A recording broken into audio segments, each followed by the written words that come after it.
Hey everyone, Sveniter here, and welcome to the review of the new Pokémon Snap.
The original Pokémon Snap was released on 4 different dates throughout the world.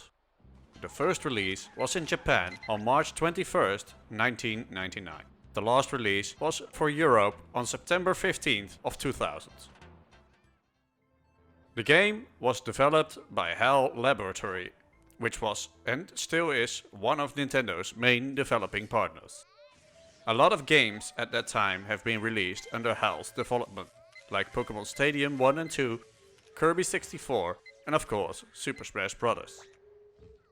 After the Nintendo 64 period, they mainly produce the Kirby titles up until this day, with some sidetracking here and there to loose games on different platforms. Pokémon Snap was amazingly well received by the public, with an average critic review around an 8 out of 10. Metacritic even gave the title a score of 77.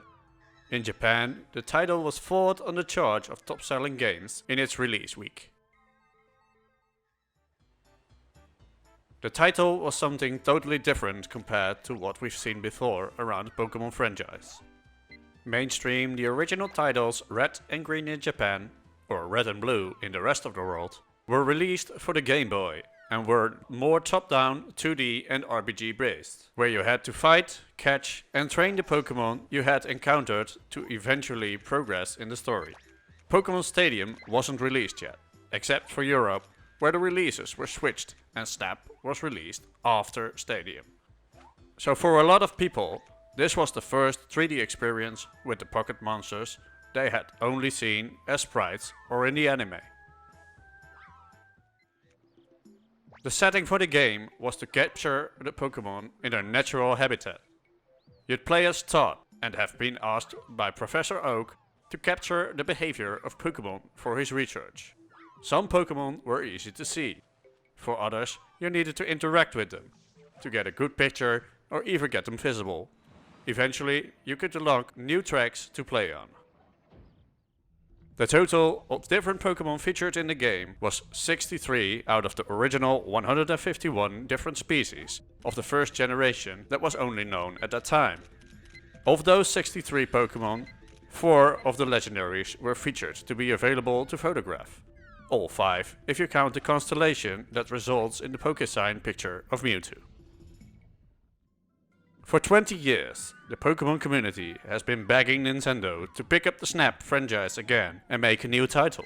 But the longer it took, and the more times Pokémon Snap re-released as Virtual Console title for both Wii and Wii U, that hope faded. Until...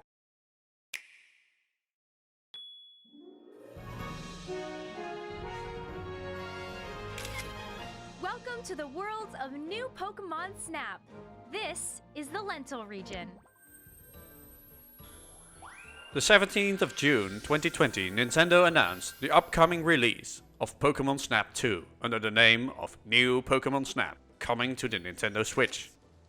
For the first time, a new photography title came to the Pokémon franchise in an HD resolution. Surprisingly enough, Namco Bandai developed the title for Nintendo. And it's their first collaboration for a Nintendo title as far as I can find. The game released worldwide on the 13th of April 2021, and it's amazing to get back into this feeling of holding a camera in the Pokémon world. I've been playing this title since the day of its release now, and I just can't get enough of it. I'm someone who loves to make photos in real life as well, and this completely fits into my expectations of a new Pokémon Snap game. The game is set in the Lental region and features 214 different Pokémon over 6 areas with 12 different locations and a total of 24 different courses to explore. Each area offers a different environmental setting and each course has 4 different levels, of which the featured Pokémon and even the pods will differ. This amazing mix gives a huge variety to not only the setting, but also the same Pokémon now being on a different location than the level before, or maybe Pokémon that hasn't been visible on that course earlier on. During the story, you're researching for Professor Mirror and try to capture as many Pokémon as possible to research their behavior. On that study, you'll learn about the Crystal Bloom flowers that give off a certain energy but also trigger Pokémon in a special way. And slowly you'll learn about a special type of Pokémon called Illumina Pokémon, which have special patterns and give a certain light to the area. This also gives a nice addition to the game to make stuff more alive. I've been playing this title for almost a month now, and I completely fell in love with this title again. Every possible interaction with the Pokémon by throwing fruit or doing something else gives you the feeling like you're there and you can almost touch and cuddle them. The 3D models look like they've always been real, and you just can't resist snapping that camera until you capture that perfect moment. But besides the Pokémon, the scenery can be really stunning as well, when captured and timed perfectly.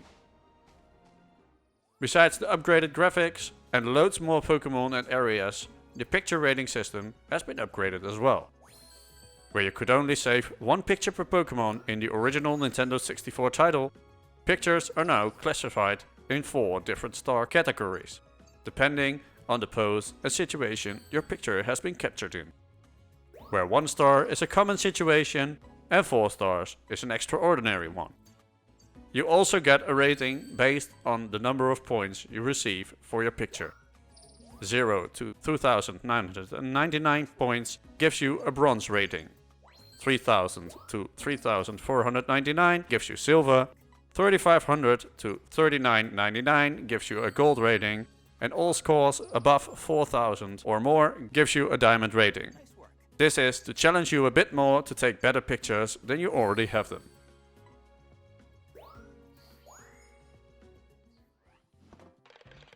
You can also choose to save pictures from your taken set of photos on that trip and save them in your personal album. As a bonus, you can choose to edit the pictures you saved. The game saves all metadata from that captured moment, so you can reposition the camera, change the balance, focus and create effects on them. This way you can completely change that capture to your liking. You can also choose to save the pictures locally on your Switch for sharing them outside of the game. Last and best of all of them is an online feature where you can not only compete with others in your total album score compared to original players, but also worldwide. Next to that, you can share your favorite pictures on the in-game platform and show them to others. People that also have the game and Nintendo Online can give a sweet rating similarly to leaving a like to Instagram photos. All in all, I think they did an amazing job with creating this new Pokémon Snap title. The variety in the game is huge and you keep getting triggered and motivated to continue exploring. The game features around 10 legendary Pokémon as far as I know, and I've only discovered 4 so far. I can see that this would be really selling well to people who love snapping photos, but also to people who love to interact with others.